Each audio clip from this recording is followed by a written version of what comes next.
Netlify started 10 years ago, and we saw like the precursor to this was really sort of the decoupling of the front end and the back end, because before then each monolith would output a front end as part of it, right? So you had to choose one or the other, and it was much more scalable. It was faster.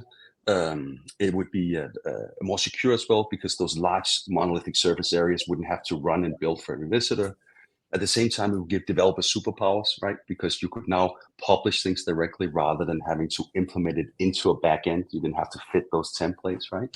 Yeah. And it would also pave the path to composable architecture, which is so valuable for these companies, because when you have a monolith with 37 different functionalities in the old world, and I'm being a little coarse here, right? But you want to change one of them, you change the monolith, right? That's why it's a 10-year cycle, and it's so painful, right? And you're like, oh, well, I wish this thing just had more language variations, but we need that. We're going into different markets. I guess I'm getting a new monolith, right? And you build it out, you port the content, you flip the switch, and 18 months later, you're live on dated software, right?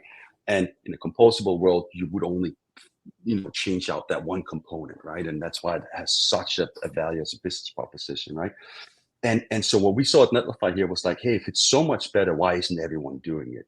And there needed to be a larger ecosystem. We were like 2 players then. Today it's more than 3,500 players in the space, right? So you actually can now. We support all those as a community, as an ecosystem. We support basically any use case today to build with a composable architecture. Back then, you couldn't even do e-commerce at all, for example, because all the commerce players were only making their services available as a monolith, right? Yeah. But what one thing was the ecosystem. The other thing was workflow. So this comes back to exactly what Casper said, right? This orchestration really is about workflows. And so the basic notion was that, hey, before my CMS was also a template engine, a build tool, glue code, server environment program, it had all those things in it. Now it's a headless API. How does that even know that everything else exists? Is that coordinated and output into actually tangible digital experiences?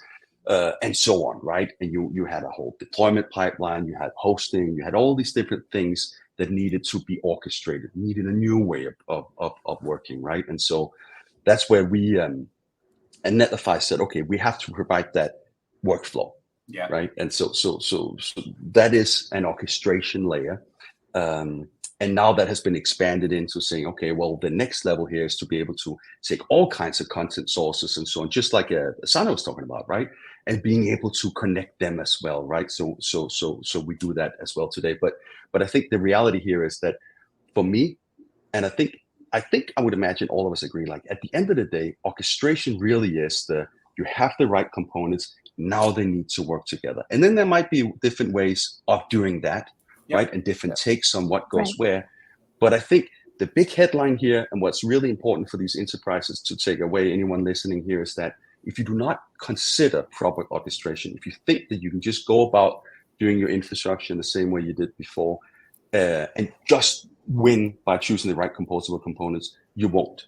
And all the pushback we see in the market alliance as well is almost always from people that didn't implement it holistically, right? They just chose the components, and then they didn't get the proposed benefits, right? And they're like, hey, why is this taking so long and so on, right? Well, and then they blame it on the wrong thing, but it was really just the orchestration part of it was not done right. Exactly.